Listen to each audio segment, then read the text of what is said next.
생명의 행렬로 바꾸신 우리 하나님께서 오늘도 나를 불쌍히 여겨 주십시오라고 부르짖는 자마다 그의 삶의 기적을 행하실 줄로 믿습니다.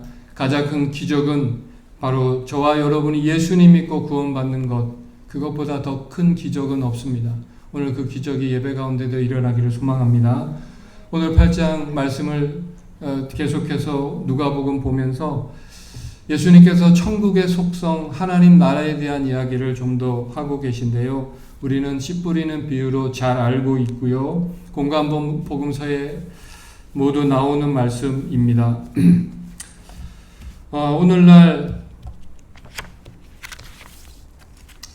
오늘날 많은 말씀들이 뿌려지고 있지만 실제로 세상을 보면 말씀에 귀를 기울이는 사람이, 귀담아 듣는 사람이 참 많지 않은 것 같습니다.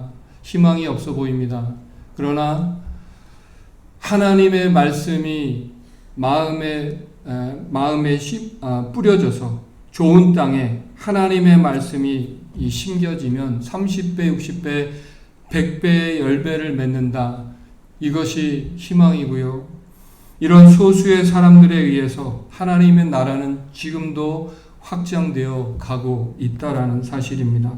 그래서 농부 되신 우리 하나님께서 지금도 주일마다 각 처소에서 하나님의 말씀을, 말씀의 씨를 뿌리고 계시다라는 것입니다.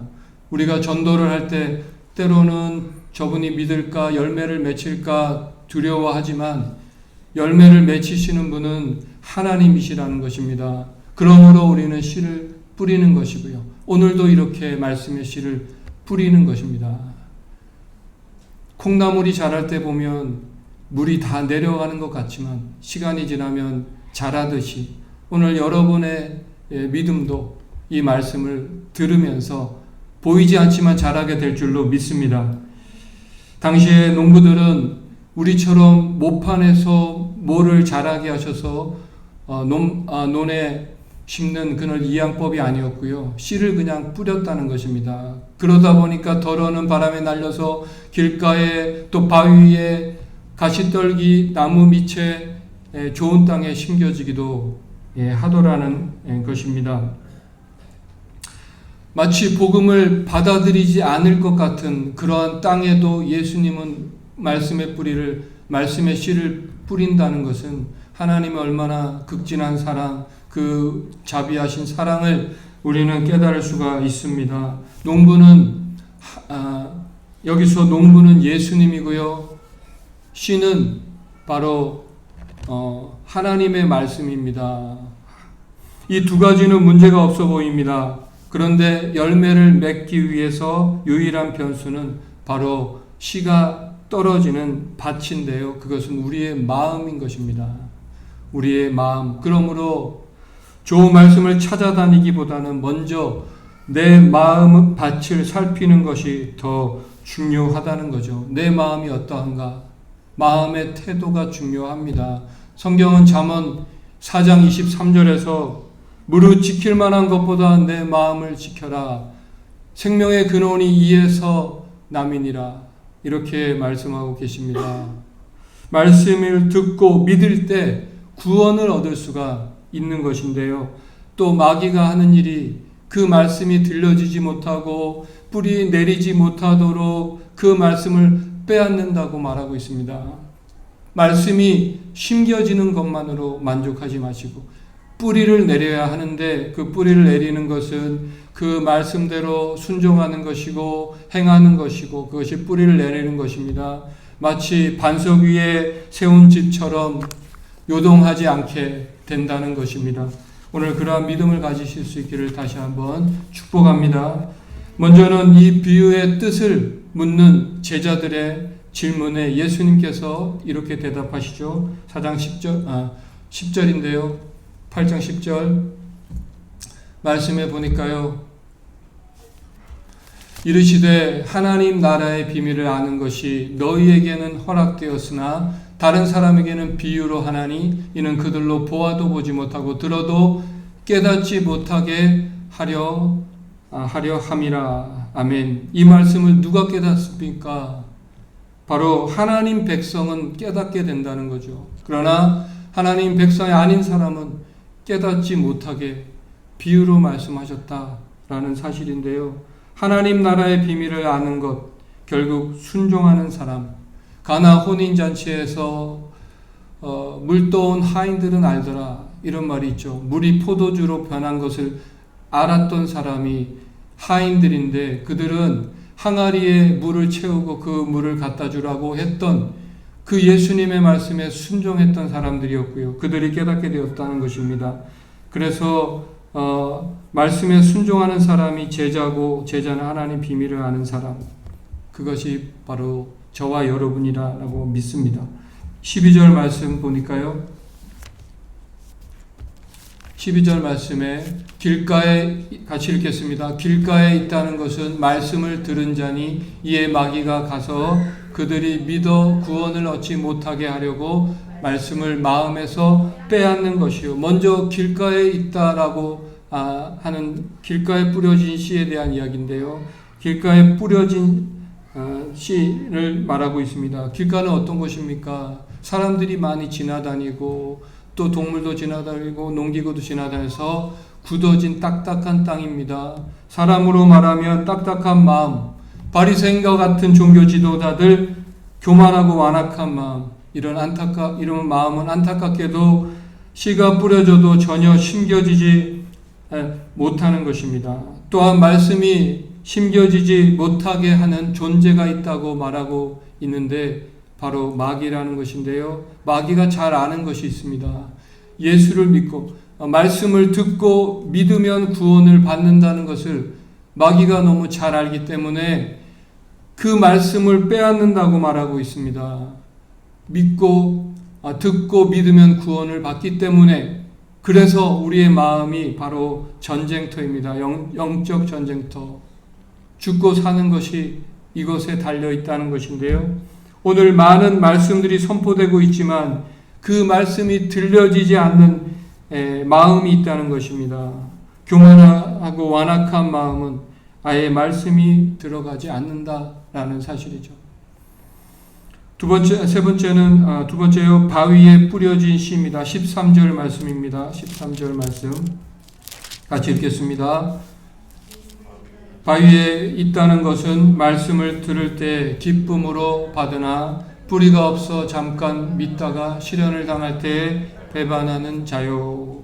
바위에 뿌려진 씨인데요. 바위에 흙이 있고 습기가 있습니다. 그 당시 팔레스타인이라는 땅은 대부분 바위투성이고 온갖 돌멩이로 가득한 곳이었습니다. 이 바위에 약간의 흙이 있는데 거기에 습기가 있기 때문에 식물이 자라게 되는데, 문제는 뿌리가 내리기 힘들다라는 것입니다. 해가 뜨거워지면 뿌리가 없어서 말라버리는 거죠. 기쁨으로 말씀을 받지만 고난과 박해가 왔을 때 주저앉는 신앙이고요. 결국 고난과 박해 가운데 뿌리가 내려지지 않는 신앙, 이 신앙은 오래가지 못하는 신앙입니다. 시험 가을난이 오면 자주 주저앉고 넘어집니다. 왜 그렇습니까? 뿌리가 없기 때문에. 세 번째 14절에요. 가시떨기에 떨어졌다는 것은 말씀을 들은 자이나 지내는 중에 이생의 염려와 재물과 향락의 기운이 막혀 온전히 결실하지 못하는 자요. 가시떨기에 떨어져서 자라야 되는데 이 가시가 성장을 방해하더라는 것입니다. 방해하는 것이 많다는 것이죠. 심겨지기는 했지만 뿌리는 내려졌지만 결실하지 못하는 그러한 나무입니다. 왜? 방해를 이기지 못하기 때문에. 이러한 일은 사소한 갈등과 또 사소한 일로 복음에 집중하지 못하는 것입니다. 교회에 나왔지만 하나님이 보이지 않고 말씀이 보이지 않고 사람에 치여서 깊이 말씀에 뿌리를 내리지 못하는 상태라는 것인데요.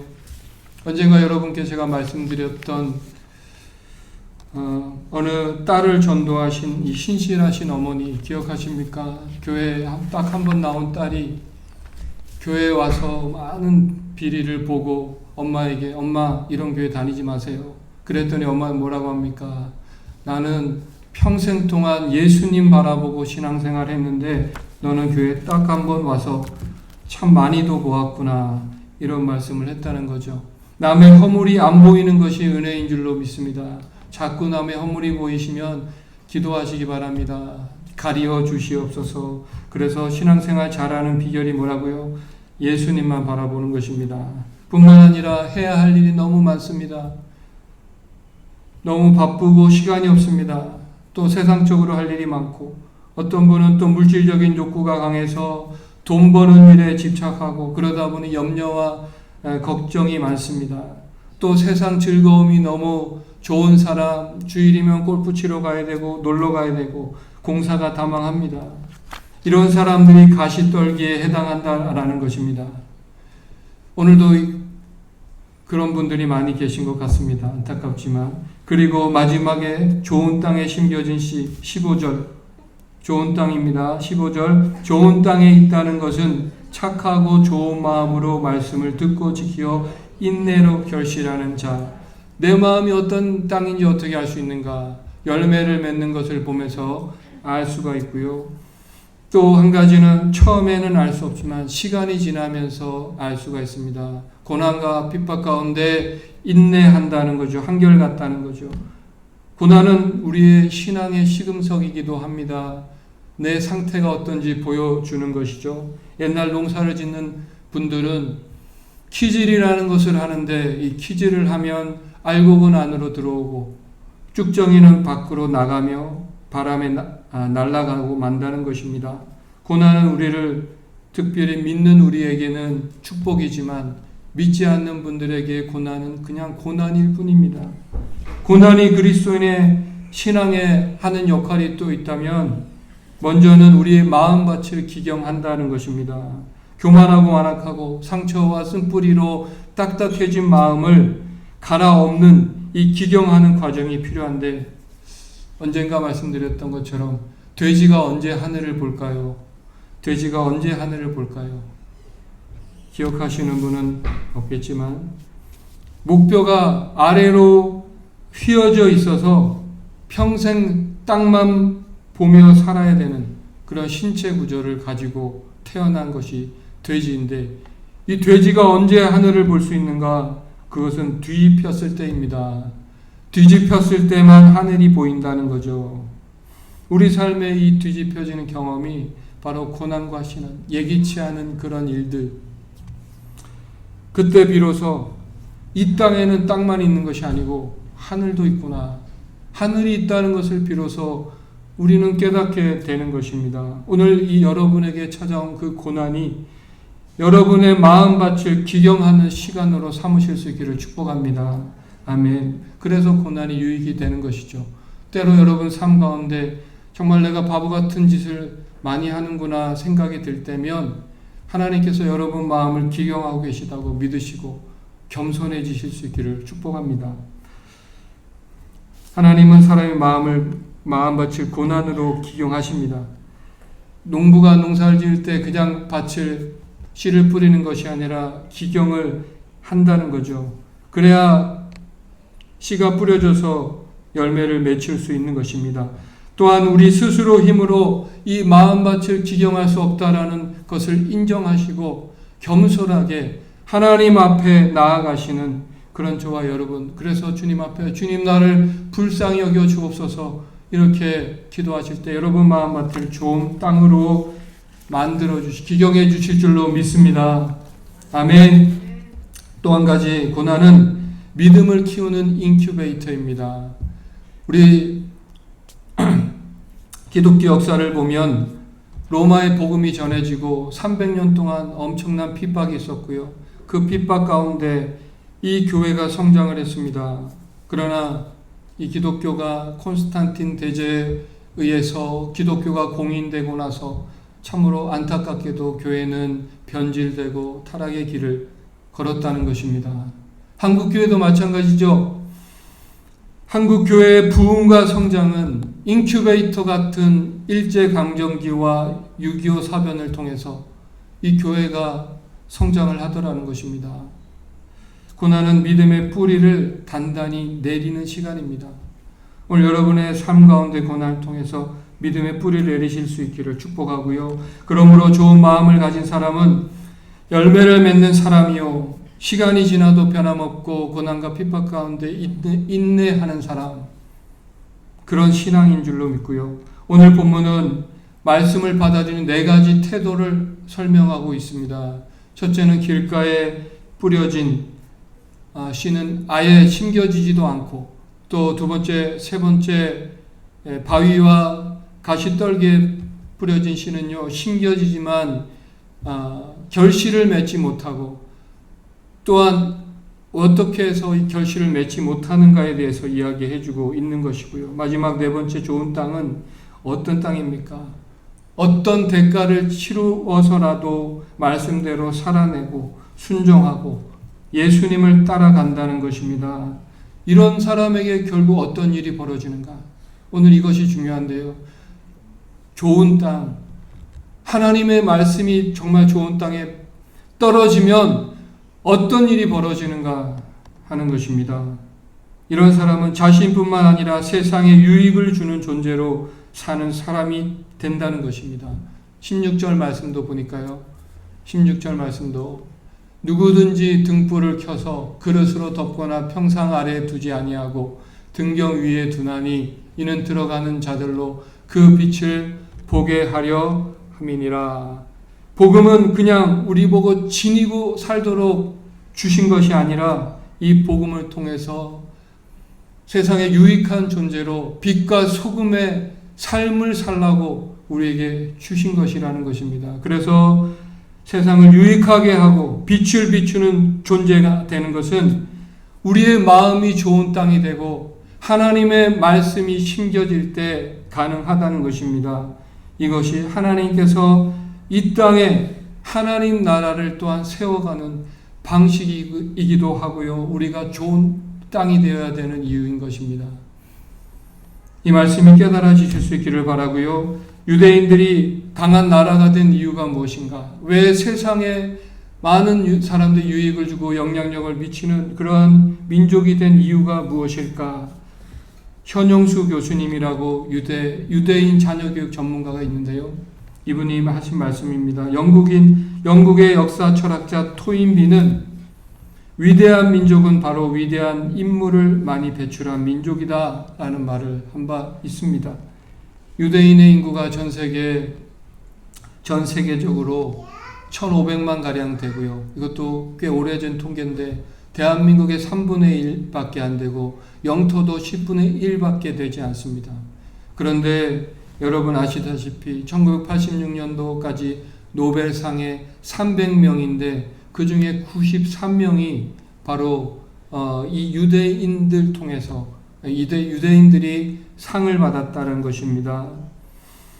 네, 20세기 이 초반 50년은 유대인들이 수많은 박해와 또 사회적 인종차별, 대학살이 있었음에도 불구하고 문학, 과학, 또 물리, 의학 분야에서 14%나 노벨상을 받았고요. 그 이후에 50년은 또 29%까지 또 최근 21세기 현재까지 32%에 해당한다는 것이죠. 이것이 유대인의 노벨상 통계인데요. 그들의 인구는 바로 세계 전 인구의 0.2%밖에 되지 않습니다. 1999년 12월에 미국 타임지가 조사한 20세기 온 인류에 가장 큰 영향을 끼친 사람들 4인을 뽑았는데 과학의 아인슈타인, 사상의 칼 마르크스, 심리학의 프로이드, 진화론의 찰스 다윈이고요. 이 중에 3명이 유대인이고 찰스 다윈만 영국 사람입니다. 그렇다면 이 그들의 우수성은 어디에서 나오는 것일까? 스탠포드 젠슨이란 교수님이 말씀하시기를 이 동양 아이들과 또 이 유대인 아이들을 조사했는데 유대인 아이들이 동양인 아이들보다 영아보다 미숙하다는 연구 결과를 발표했습니다. 그들의 교육과 방법은 다른 민족과 어떻게 다른가?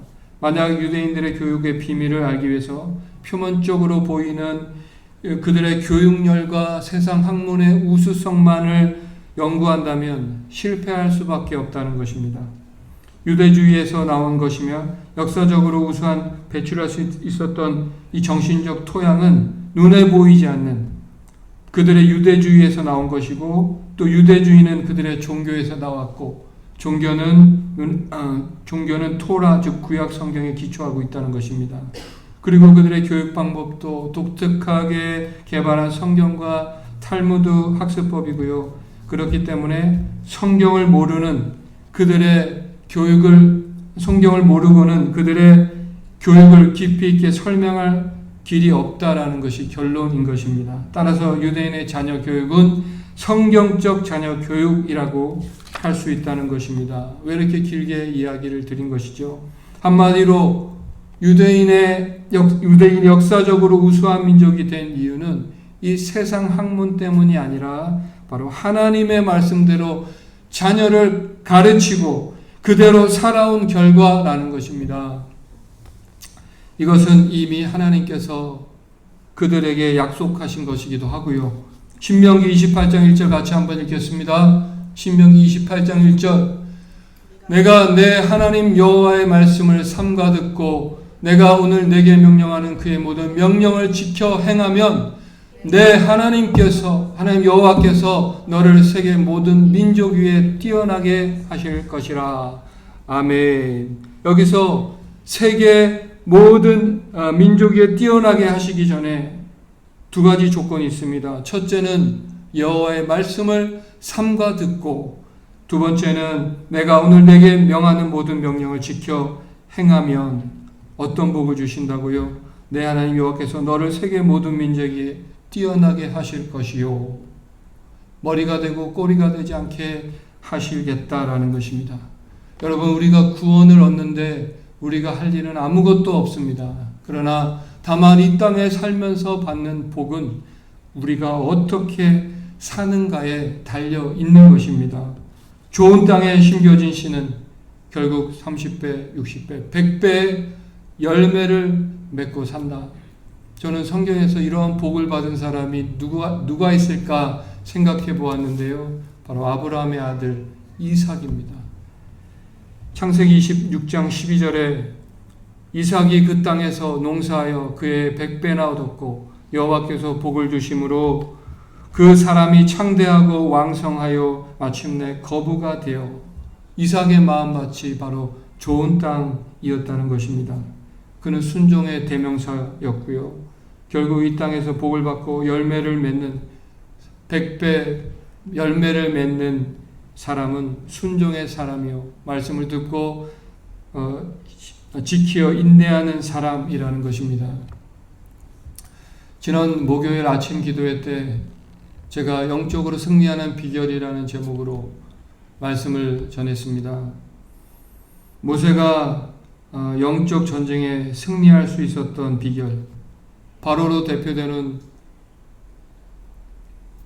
마귀와의 전쟁 싸움에서 10가지 재앙을 통해서 애굽의 신들을 심판하고 출애굽을 시킬 수 있었던 이 하나님의 놀라운 역사를 이루어내는 주인공이 되었던 그 비결은 무엇이었는가? 그것은 바로 모세가 하나님의 말씀에 온전히 순종했더라라는 것이었습니다. 과거에는 하나님 말씀하실 때 나는 못해요, 나는 입이 뻣뻣해요, 다른 사람 보내세요 했던 그 모세가 출애굽기 7장에 들어서는요 변했습니다. 하나님의 말씀에 온전히 순종하는 사람이 되어졌다는 거죠.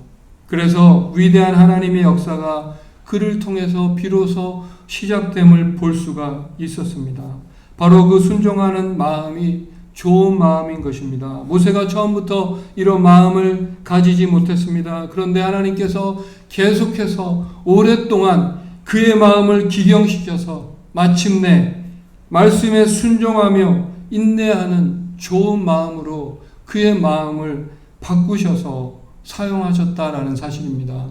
우리가 마지막으로 기억해야 되는 것은요, 한 가지 기억해야 되는 중요한 것은 우리 마음 안에는 이 여러 가지 마음이 다 들어있다는 것입니다. 처음에는 길가와 같은 마음으로 말씀이 전혀 들려지지도 심겨지지도 않았었지만 또 바위 위에 떨어진 씨처럼 말씀이 잠깐 기뻐하다가 시련이 닥치면 주저앉는 그런 신앙이기도 했지만 또 이생의 염려와 재물과 향락의 기운에 막혀서 결실 못하는 신앙일 수도 있고요. 어쩌면 여기에 머물러 있는 분이 많이 계실 수도 있다고 생각이 드는데요. 그러나 마침내 하나님께서 그 땅을 기경하셔서 좋은 땅, 착하고 좋은 마음, 하나님 보시기에 좋은 마음, 사람이 보기에 좋은 마음이 되어진다면 30배, 60배, 100배의 열매를 맺는 그런 복된 삶이 될 줄로 믿습니다. 이런 은혜가 저와 여러분에게 있기를 소망합니다.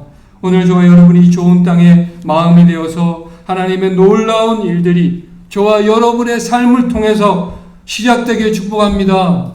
또한 하나님의 나라가 저와 여러분을 통해서 확장되어지는 역사가 있기를 다시 한번 주님의 이름으로 축원합니다. 아멘. 아멘이십니까? 아멘. 예, 아멘 하시는 분에게